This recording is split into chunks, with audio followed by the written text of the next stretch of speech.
ça juste benn éclairage lay doon rek parce que Sénégal yu bare dañu xëy yeewu ñuy leen Samuel Sarr dafa jógee Dubaï wala dafa jógee extérieur ñu arrêté ko au niveau de l'AIBD l'aéroport international Blaise Diagne et d'après ses avocats Samuel Sarr même il était au courant que ni amoon ay menaces yu pesé sur lui que bu ñëwee mën nañu ko arrêté donc il était bien informé par rapport à ça léegi nag le cas de Samuel Sarr il faut ñu éclaircir ko boo xoolee Samuel Sarr il a été arrêté par des éléments de la section de recherche à l'aéroport international Blaise Diagne dafa am benn plainte boo xam ne dafa doon posé ci kaw Samuel Sarr y a un homme d'affaires un milliardaire sénégalais du nom de Moustapha Ndiaye Moustapha Ndiaye ñi ko xam ñëpp xam nañu ne benn exportateur de riz la maanaam day transporter ceeb di ko ni Sénégal milliardaire il fait partie di ci benn comité boo xam ne moom Samuel Sarr Khadim Ba borom Locafrique Arona Dia le milliardaire ñoom ñoo bokk ci benn consortium boo xam ne dañ ko tuddee West African Energy ci wàllu pétrole ak wàllu gaz lay dox boo xoolee nag West African Energy boobu dañuy amoon benn projet boo xam ne dañ ko lancé woon récemment passé léegi nag projet boobu ci lañ jiñ Samuel Sarr que ni dafa détourner une somme de 8 milliards de francs CFA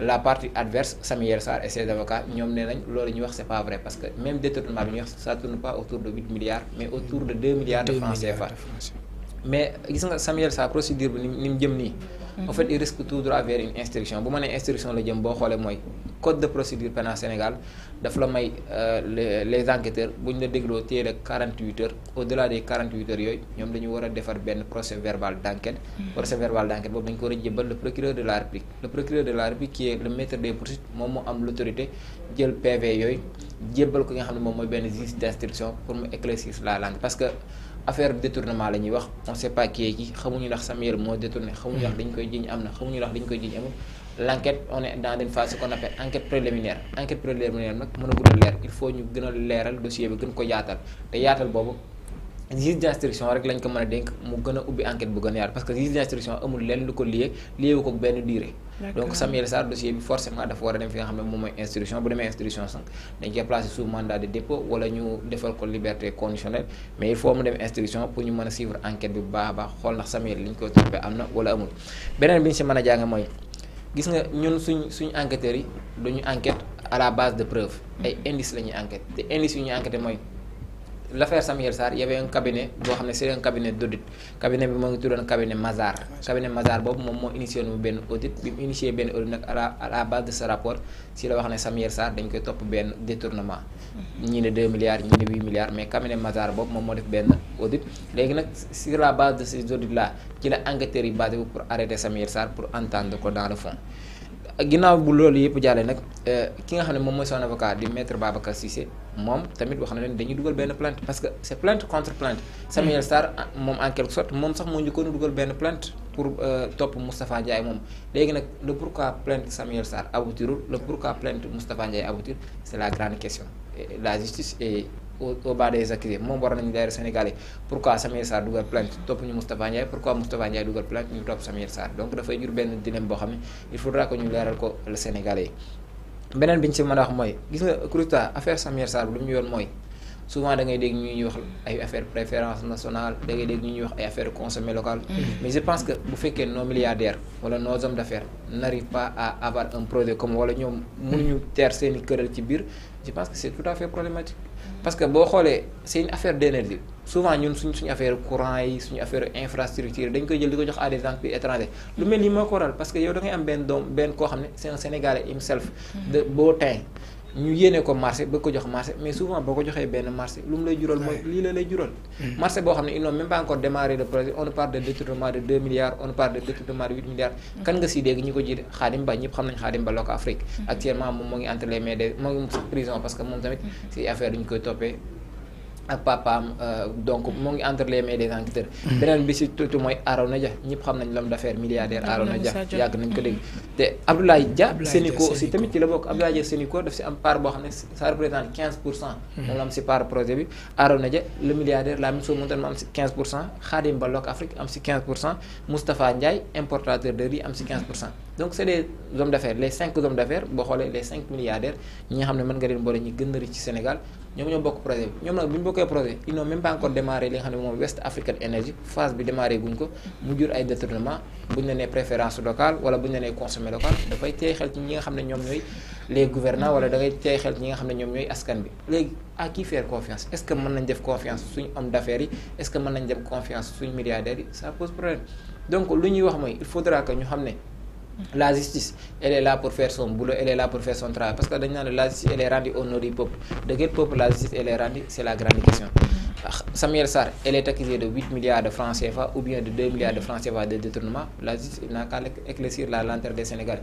Moustapha Ndiaye mi nga xam ne moom tamit Samuel Sarr def ko plainte mu nekk plainte contre plainte la justice na saisir Moustapha Ndiaye déglu ko fa mu ko déglu ñu xam à qui avoir raison ou bien à qui avoir tort mais l'affaire Samuel Sarr ak grosso modo li ñuy montrer que ni mooy suñu homme d'affaires yi ñoom tamit ils sont pas clean te il faudra que ñoom askan bi nga xam ne dañu leen jox confiance bi leen askan bi jox il faudra que ñu mérité ko bu baax a baax sinon rek on est obligé de faire appel à des étrangers te bu boobaa wax ji moo fi jur rek Sénégal dañuy bedd seenu réew dañuy favoriser français yi dañuy favoriser Turquie dañuy favoriser chinois yi mais alors que des fois ils sont plus sérieux le débat n'est pas là voilà c'est ça les gens là sont beaucoup plus sérieux tey da ngay jël benn marché supposons marché bi nga xam ne moom mu nekkoon stade Maître Abdoulaye Wade Diamniadio c'est un Turc qui avait gagné le marché mais avant Turc bi da ko gagné am na benn entrepreneur bu ñu ko joxoon dafa yéexal marché et c'est la même chose boo xoolee Abdoulaye Wade bi mu fi nekk à l'époque avec l'affaire de Baratal là les chantiers de Baratal nu mu mujjee nga defar benn infrastructure ay tali même pas un an li nga defaroon yëpp effondré wu donc ça pose problème il faudra que ñoom ñu gën a sérieux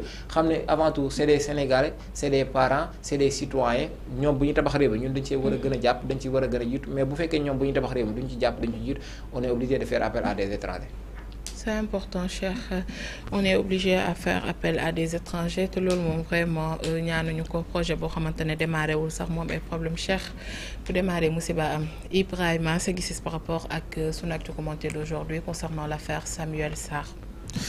waaw Kourizita merci d'abord Cheikh parce que éclaircissement am na solo li may wax rek mooy que peut-être yoon moo def liggéeyam parce que souvent boo nekkee ci dëkku un pays de droit ça se passe comme ça bu fekkee dafa am koo xam ne tey yoon am na lu mu ko war a toppee c'est normal que ñu jàpp la yóbbu la déglu la te foofu lañ toll ak moom Samuel Sarr dafa nekkoon en voyage démb lañ koy teg loxo bi muy jógee voyage de vers Dubaï je pense que liñ koy toppee Cheikh ñëw na ci sànq mooy mbiru détournement 8 milliards ñenn ñi nee nañ 2 milliards mais je pense que quand on parle des milliards ça mérite ñu leeral ko donc foofu lañ toll tey mu nekk homme d'affaires mu nekk une personnalité au Sénégal parce que nekkoon na fi ministre de l'énergie ci nguuru Macky Sall ci nguuru Abdoulaye Wade mais ci nguuru Macky Sall jiitewul benn direction nekkul woon ministre mësul nekk directeur d'une société wala du genre mais terewul gis nañ ne peut-être à un moment donné nekk na ak président Macky Sall jege woon na ko comme homme d'affaires parce que man li may wax rek mooy Sénégal souvent ñi fi gën a duut baaraamu tuuma wala ñi jàpp ne tey ñoo gën a détourner suñu xaalis ay homme d'affaires lañ leen di tuddee donc moom malgré tout à l'époque ne moom ak président Macky Sall neexoo ñu woon sax parce que à un moment donné mettre nañ ko fi en garde à vue ci ay parole yoo xam ne waxoon na ko Macky Sall et genre mais après gisante na ak moom discuter nañ ba dugg ci moom ba amaat mais mise ci lu jëm ci suñu énergie donc tey foofu lañ toll ñu dem ba à un moment donné ñu am marché bi Cheikh di wax tout à l'heure muy centrale waaye électrique Cap des Bûches mu nekk benn centrale boo xam ne xayma woon nañ fa ay milliards yu fa war a mën a génn mais tout à l'heure Cheikh mu ngi koy wax muy bu ñuy wax wàllu préférence nationale muy ba yenn marché yi nga xam ne jàpp nañ ne mën nañ ko jox ay sénégalais ci noonu lañ leen ko joxee te amul appel d'offre parce que à l'époque sax ñu ngi wax Thierno Alassane Sall mos na ko dénoncer bokkoon na ci ñi nga xam ne ñoo njëkk a dénoncer façon bi nga xam ne moom lañ leen joxee marché boo xam ne jusqu'à présent kenn taxawala gu ko mais terewul injecté nañ ci ay milliards et ça a duré des années et des années je pense que ne loolu ça mérite ñu leeral ko parce que bu ñuy wax milliards du ay caaxaan donc il est temps que ñu gën ko leeral mën a wax sénégalais yi xaalis boobu ñoom en tant que ay homme d'affaires parce que jiitewuñu woon benn ndombool tant que ab moment boobu ay homme d'affaires lañu woon ñu jox leen ko ñenn ñi ubbi seen ay cabinet yoo xam ne ñu ngi biir Sénégal fii mënuñu la wax exactement fan la nekk donc loolu day xaw a tey xel ci day xaw a tey xel ci bopp nit ñi donc man je pense que tey fi ñu toll lu am solo la parce que dina permettre ñu mën a xam tey ñoom xaalis bi ñu jël wala milliards yi ñuy teg ci seen kaw fan lañ ko dugal mais aussi ñu gën a creuser parce que man jàpp naa ne bu ñu gënee creuser bari na fi ay hommes d'affaires yoo xam ne dinañ leen génne teg leen ci table bi te gis nga loolu day am lu muy firndeel ci gouvernement yi fi nekk tey ñi nga xam ne dañu ñëw pour rupture mais aussi dañu ñëw pour wane beneen image bu bokkul ak li fi daan am parce que bu njëkk dañ doon gis peut-être dañ lay dénk marché nga def ci lu la neex après à la limite dara du la ci fekk mais tey suñu demee ba ñi nga xam ne ñu ngi woon ci nguuru Macky Sall peut-être defoon fi lu ñu warul def tey ñu woo leen war leen auditer wala ñu war leen laaj ci yenn marché yi nga xam ne dénkoon nañ leen ko je pense que c'est normal et autre chose bi ma ciy yokk mooy que il est temps que lu jëm ci yenn secteurs yi muy ci ay secteur énergie ak du genre état ci boppam am ci mainmise totale maanaam ñu téewal ko suñu bopp parce que bu fekkee ne yow lu jëm ci wàllu énergie parce que am na benn bateau bu nekk fii Sénégal Dakar fii moo ñuy jox courant mais bateau bi ñan ñoo koy doxal ay étranger tey bu ñu bëggoon yëngal Sénégal bu leen neexee couper lépp et je pense que Sénégal li fa ëpp solo tey courant moo koy doxal donc il est temps que yenn marché yi ñu def le maximum xool nan la ñuy def pour renégocier ko pour jiima def le maximum pour mën ko téewal suñu bopp mais dénk ko ay sénégalais yoo xamante ne nii dañuy yor ay ndombool tànk mais pas ay homme d'affaires am naa ci yow yaakaar jiite woo benn ndombo tànk jox la ko parce que à l'époque loolu moo fi amoon ñuy jël suñu alal di ko saaxee boo gisee bi Macky Sall demee ba léegi ñi fi woo ñëpp di leen topp ay xaalis ba ci Dora Gueye ay homme d'affaires lañ daaw ñu jiite presque dara mais ay homme d'affaires lañ woon parce que président amoon na ci yow yaakaar je pense que loolu moo fi war a jeex tey ñu am beneen image bu bees di demee ci beneen xar kanam boo xam ne képp ku ñu dénkati dërëmu Sénégal di nga xam ne dërëm bi su réeree yow yaa koy fay donc je pense que loolu dina permettre tey le Sénégalais bi nga xam ne jox nañ ko ndombo tànk mu xam nan la koy téewe xam ban anam la ko war a mën a doxalee loolu dina indi rupture te rupture le Sénégalais yi di xaar je pense que li ci des mooy yoon mu ngi def liggéeyam dinañ xam d'ici peu de temps Samuel Sarr lan la ci laale ak keneen koo xam ne yoon war na mën a dal ci sa kaw. merci beaucoup Ibrahima monsieur Dieng ñu nuyuwaat la bu baax a baax dañ lay laaj rek ban gis-gis moom nga am par rapport ak l'affaire de Samuel Sarr. waaw encore merci quand même et très belle question. J'ai vu que ñi wax nañ tuuti ci Samuel Sarr mais Samuel Sarr la voix de l'ancien aussi daf siy baax. Il faut interroger le passé de Samuel Sarr. Samuel Sarr ak Wade la woon. Samuel Sarr est l'affaire Maître Babacar Seye. Samuel Sarr dans le gouvernement de Wade, directeur de la Sénélec, ministre de l'énergie. Samuel Sarr était mêlé dans une histoire d'importation de fuel bu ñu doon wax naan dañ ci def ndox defuñ ci ndox. ba yàq fi ay machines Sénélec. Samuel Sarr ak si je me trompe si ma mémoire est bonne defe naa moom Macky Sall passé nañu conseil ministère de l'énergie ou des choses comme ça. Donc c'était dans l'entourage immédiat de Wade. Samuel Sarr avec le début de Macky Sall ñu xeex jàppante coow ba Macky tëj ko. Il a fallu l'intervention du fils de Serigne Saliou, le marabout à Samuel. Moi aussi def intervention Serigne Cheikh Saliou. On revient, Samuel Sarr qui revient dans le pétrole avec ses hommes d'affaires. ñu dem ba dugg fii. Et la rupture annoncée, la rupture voulue par tout le peuple est arrivée. Avec l'arrivée de ces jeunes, émis de personnalité et d'une volonté d'aller à l'avant, de faire casser ce qui était le gouvernement de Sonko et de Diomaye. Moi, j'ai été surpris quand j'ai entendu Samuel revient de Dubaï avec le directeur de la Sénélec. Ah non, man là, j'ai tiqué. Donc, à nos ruptures. Dans un premier temps, rupture dañ ko waroon njëkk a seet. Quand même, la personne mieux indiquée pour être avec le directeur de la Sénélec actuel, si c'est un nouveau directeur, ce n'est pas Samuel Sarr. Ne serait-ce que par le nom. Avec li tur boobu gàttu. Moi, je n'ai rien contre Samuel Sarr. Je n'ai fait que dire ce que j'ai vécu avec Samuel Sarr. Je ne l'ai pas approché, mais je sais que... Ensuite, vous avez cité Arona Dia. Qui est Arona Dia? On le soupçonne d'être le financier de Macky Sall. Le Macky Sall. Khadim Ba. Il y a les hommes d'affaires. vous savez il y a eu quelque chose ba nga xam ne amoon na mu ngi déclenché woon na ak Wade déclenché woon ak Macky Sall mooy histoire de troisième mandat où les gens faisaient un chantage sur le président pour l'aider à faire ce troisième mandat et qui acceptait tout loolu moo amaat ci Macky Sall bu mujj bi où les gens sont venus avec de l'argent et que faire de cet argent peut-être acheter des consciences pour faire passer une certaine pilule donc pour affaire courant boobu quand même nos dirigeants actuels devraient avoir un œil sur ça parce que c'est ce qui nous lie. Vous avez entendu le problème de la serre où il faut électrifier tout le Sénégal et tout autre là donc le courant fait partie moo portable ñoo yem actuellement suñu àddina la bokk c'est une partie de nous-mêmes donc j'invite quand même nos dirigeants actuels à bien avoir l'œil sur ce problème et sur certaines personnes surtout sur certaines personnes surtout loolu moom je les invite vraiment bu ñu bëggee aller de l'avant vous l'avez dit tout à l'heure nos hommes d'affaires quel est leur problème le problème c'est le gouvernement qui ne sanctionne pas c'est l'État qui ne sanctionne pas nit suñ koy sanctionner xale sax boo ko dul sanctionner mu divaguer nit dañuy sanctionner sanction yi mën na nekk positif comme négatif mais nit sanction positive di amee noonu la sanction négative war a amee mais jox nit chantier mu ñu ne defar na ko ba pare au bout d'un an mu yàqu et autres là il faut se départir de cela si on va aller de l'avant merci. C'est important monsieur Dieng merci beaucoup cher oui.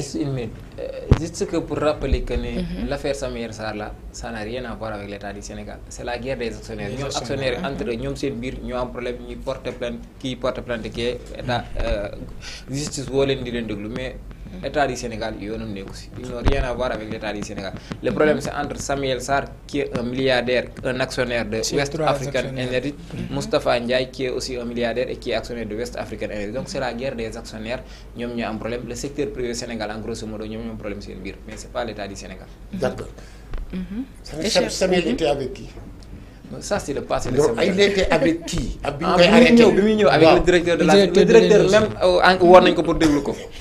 Il était avec qui? Le directeur de la Sénélec qui est un démembrement de l'État. L'actuel directeur même. Donc l'État est engagé.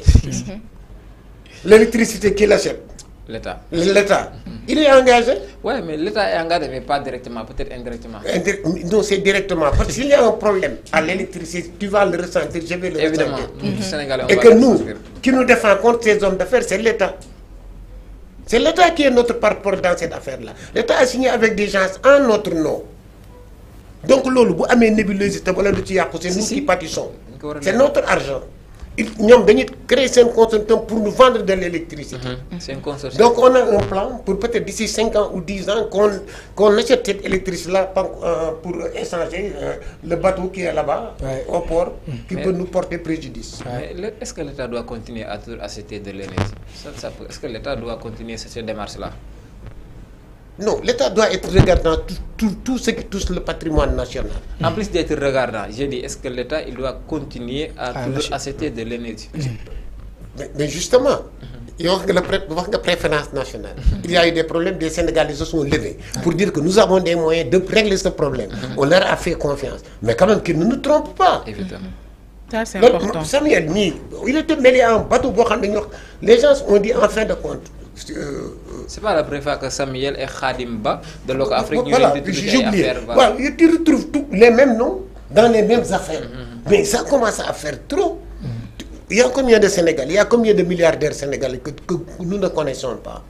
Il y a combien de gens étrangers autres là qui veulent investir dans ce pays vu sa stabilité à son niveau de démocratie? Il y en a beaucoup. Mais il faut quand même, tant soit peu que l'on soit un peu sérieux dans ce pays. Pour être sérieux, il faut sanctionner et positivement comme négativement. Savoir reconnaître les mérites des gens. Savoir taper et frapper et très fort même. Parce que alors ñëpp ku ko jël dem yóbbu ko pour yow rek. il mérite même d'être fusillé. Parce que dëkk bi ay échelle la ak ay échelons. am na ñoo xam ils sont très heureux ils sont heureux moins heureux am na ñoo xam ñu ngi nii am na ñoo xam ils sont à bas de l'échelle et qui lève la main ñu war leen a tirer pour les amener à un certain niveau mais li ñëpp bokk su ko kenn ñëwee jël dem yóbbu ko këram toog alors il y a problème. Monsieur Dieng, vous pensez que ces hommes d'affaires là ñoom ñooy peut-être influencer yenn candidats yi wala yenn président comme Abdoulaye Wade, Macky Sall pour ñu def 3e mandat parce que dañu jàpp ne ñoom ñoo leen mën a protéger. waaw déedéet xam nga jusqu'à cette année. Où Sonko a appelé ses militants à venir mettre la main à la poche. nit ñi dañu tàmmoon état bi jël xaalis di leen ko jox. état jël xaalis di leen ko jox fan la état di jël xaalis peut-être c'est pas les recettes yi ñuy jël mën nañ ko jël. déedéet c'est l'argent qu'on passe en dessous de table moom la ñuy jël di ko distribuer at nit ñi. pour l'achat des consciences. l'argent assure ren kenn déggu fi camp tu as vu des t-shirts. tu as vu des banderoles. tu as vu de l'argent bu ñu joxe à gauche et à droite pour les élections amul ren personne ne l'a constaté mais bu njëkk ba bu élection passée mbubb ya ngay gis t-shirt yi booy di sol ainsi de suite. donc monsieur Dieng dagguñu la da nga jàpp ni y avait des lobbies derrière avant. mais absolument non c'était du donnant-donnant. am ma jox la nga jàppale ma am ma jox ma naan plus am ma jox la nga jàppale am ma jox la ma jàppale lii maa ko def ci parti bi lii maa la ko jàppale en retour on te donne un marché tu l'exécutes mal kenn du la wax dara. parce que tu as mis la main à la pâte on a entendu Macky Sall dire ici ku ñu gagné sa dëkk ma dàq la. on a entendu aussi l'affaire Acer Gate en même temps. Acer Gate le problème de l'Acer là. non xam nga mais je vais vous dire. j'allais faire un post là-dessus. Les nouveaux opposants. Si vous me permettez, je vais vous donner des noms sur ces nouveaux opposants. C'est pas grave, c'est pas la peine de donner des noms. C'est vos camarades les journalistes. Pourquoi vous Nous avons Cheikh Yérim Seck. Nous avons Madiambal Diagne. Nous avons Yoro Dia. Et qui d'autre? C'est les nouveaux opposants. C'est les nouvelles têtes de file de l'opposant. L'opposition traditionnelle est KO actuellement. Ceux qui occupent le pavé, ñooy wax l'Acer Gate. Et monsieur Dieng, est-ce que amul ay journalistes aussi yoo xam ne ñu ngi fi pour nguur gi fi nekk actuellement parce que on peut citer aussi des noms yoo xam ne tout le temps ñoom li ñuy wax du ma citer ay noms mais dama ko waxee comme noonu bu ñuy wax da ngay xam ne dañuy wax à la faveur du pouvoir bi nga xam ne moo fi nekk actuellement. xam nga est-ce que loolu mën na ñàkk. non mooy ay journalistes non xam nga dana am ñett mën nga ko kii dana am ñoo xam dañu contre. am na ñoo xam dañu neutre. am na ñoo xam ni ils sont pour. effectivement loolu moom le monde a toujours été ainsi fait. mais am na benn acharnement boo xam su ko nit ki di mën a en fin de compte tu te diras il mène quel combat. tu vas te poser cette question il mène quel combat.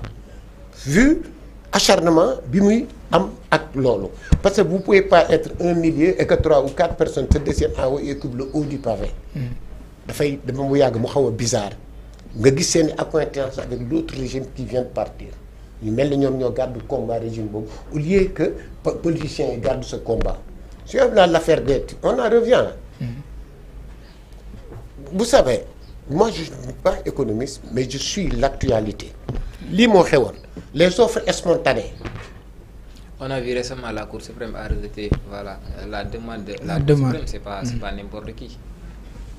Récemment, on a vu la Cour suprême a rejeté la demande que la le directeur avait fait. Ouais, c'est la Cour suprême. Oui, xam nga foofu dañuy dem da ngay dem glissement sur le terrain juridique soo demee glissement sur le terrain juridique nous ne sommes pas des juristes. Qu'est-ce qui s'est passé? Qu'est-ce qui a été rejeté? Qu'est-ce qui devait être? C'est le fond, c'est la forme. On peut en discuter parce que nous ne sommes pas des professionnels de la chose. Mais on se base sur les faits. On n'est pas obligé. Vous ne vous battez pas. On n'est pas obligé d'entrer dans les détails, mais on se base sur les faits. Sur l'interprétation des. Non, attendez, sur l'interprétation des faits. Mais les faits sont sacrés. Les faits sont là. L'interprétation des faits. On n'est pas encore dans l'interprétation. Sur les faits. Les faits, c'est quoi? ARCOP les faits ARCOP daa suspendre marché bi. Vous savez que vous suivez l'information. Attendez. Les faits ARCOP daa suspendre marché bi. Qui est à la tête de l'ARCOP? Mais attendez, dites-moi. L'ARCOP, c'est un démembrement de l'État. Non, qui est à la tête de l'ARCOP? La personne ne nous intéresse pas. Mais il doit vous intéresser. Non, ça ne nous intéresse pas. Attendez. Qui est à la tête de la RTS? Qui est à la tête de la RTS? xaaral dañuy waxtaan. ARCOP. y avait quelqu'un qui était là avant ARCOP. qui a été en position boo xam ni normalement il devait céder sa place depuis Macky Sall. mais ARCOP c'est d'accord. Le débat ça porte pas sur les personnes. Mais sur les non man je ne suis pas sur la personne. Je suis sur l'illégalité d'une structure qui était là, qui a été remplacée par l'ARCOP. Donc vous ça a été régulier pendant 4 ans ou 5 ans pour venir qu'on nous mette l'ARCOP. L'ARCOP est venu, l'ARCOP a... Nous sommes dans une bataille juridique. C'est un agent de régulation. C'est normal que yenn marché yi. On a dit là, est-ce que on a dit que l'ARCOP li mu wax mooy dëgg ASER moo newul ci dëgg. mais dañu nekk ci procédure. waaw dañu suspendre pour ñu leeral. léegi nag ci leeral bi. c'est pas encore définitif. waaw mais ASER daa demandé à ce que ñu mën a gaawal mbir yi pour ñu mën a reprendre marché bi. waaw léegi dama bëgg mais léegi nag ñu ci génnee ko. xaaral dama bëggoon laaj beneen affaire. ok. l'affaire ASER. monsieur plateau bi nag ñun ñooy laaj de yow doo laaj. Cheikh may ko Cheikh. léegi man. xam nga ASER. ñu téye yam rek si ASER y a un problème y a ceci y a cela. lan moo indi problème bi moi je te yóbbu naa la foofu tu as refusé. l'offre spontanée. l'offre spontanée bi fi gars yi xewaloon. si dernières années yi. lu ñu dal offre spontanée moo ñu ko yóbbee. je viens je trouve tu me dis voilà romb naa benn terrain fii benn tali mën naa la fa defal hôpital di hôpital bi à combien doo ci def dërëm maa ci def sama xaalis. je calcule def samay calcul jël nga ne ma d'accord ma jël yooyu signé nga ma dem dans une banque jël fa xaalis pour venir faire ça. combien va me coûter cet hôpital. c'est les générations à venir ñoo koy fay. Voilà ce qui s'est passé avec l'ASER. L'ASER, des gens sont partis voir les banques qui les ont financés. On a eu des surfacturations énormes ñu ngi koy wax à gauche et à droite avec des documents li ma gis man ay documents laa gis naa ñu ne surfacturation am na fi moi je sais que offre spontanée ak surfacturation dañoo ànd. offre spontanée yooyu lu ñu dal ci affaire fii actuellement ni moom moo ñu yóbbee toute cette surfacturation tous ces travaux non exécutés et surtout ces travaux mal exécutés loolu man offre spontanée boobu lu mu dal rek moo ñu dal cette affaire ASER là c'est pas encore terminé. Mais c'est important cher oui allez-y il faut qu'on avance un peu. Le marché n'est pas encore même pas démarré guñu marché bi de l'affaire ASER là et on ne parle que 5 milliards am na yoo xam ne gisaguñ déjà 5 milliards yoo xam ne utilisé nañu te marché bi démarré guñ ko on demande 5 milliards yoo xam ne xamuñ fu ñu dugg lan moo ko mën a expliquer. Adama Gaye anamu. Adama Gaye anamu. ana lan. Adama Gaye. Adama Gaye. Non moi je suis pas. Non Adama Gaye c'est lui non attendez non attendez c'est lui qui avait soulevé les 5 milliards am ku mu ko attribué ñu porté ko plainte mu ne du ñëwaat Sénégal. Adama Gaye il est au Sénégal actuellement. waaw non. Il est au Sénégal actuellement dama ne c'est lui qui a soulevé les 5 milliards mu ne Abass Fall lañ moo ko jël mu porté ko plainte il a amate l'intervention pour leur dire que il est waa dëkkam dañ ko bëgg a tëj loolu moom loolu laa ci xam ci 5 milliards yooyu loolu laa dégg bi moo ko wax attribué ko à une personne qui a porté plainte mu daw. mais est-ce que lu ñu nekk di def nii nekkul loolu moo normal que ñu leeral ko askan Sénégal. mais absolument c'est important parce que askan wi dañoo war a xam. au Sénégal le seul problème mooy le temps de la justice. n'est pas le temps des politiques. Mais justement temps justice de tout le monde même des politiques. Donc ARCOP a bien fait. ARCOP a bien fait de suspendre le marché. xam nga techniquement. ARCOP am na droit def loolu. il l'a fait waa ASER ñu ngi dem ak ñoom justice man j'ai regardé 2 émissions le week-end passé. mais moi je me suis fait une religion sur ça. j'ai regardé 2 émissions. télé. benn bi dama ko seetaan ji rek benn bi dama ko reprendre pour xool ko pour comprendre un peu l'ASER. mais moi j'ai fait ma religion là-dessus. entre les 3 chèques de 700 millions 500 millions 500 millions. boo xam ni waa Banque Santander ñoo ne. ensuite les poteaux là quand j'entends un poteau que l'on vend à 200 000 qu'on le vend à 1 million alors là j'ai fait ma religion tout de suite. tout de suite parce que. am na fi ay sociétés yoo xam ne loolu lañ doon fonctionner du temps de Macky Sall ils se sont fait mais des milliards et des milliards entre ces facturations de ces poteaux c'est-à-dire am na loo xam ne man très sincèrement bon heureusement kenn mënatul fusiller nit mais y a des gens qui méritent d'aller au poteau Non, mais je ne suis pas content de 200 000 à Merci, 1 million quand même. Vraiment, c'est trop. On avance. Voilà, merci monsieur Dieng.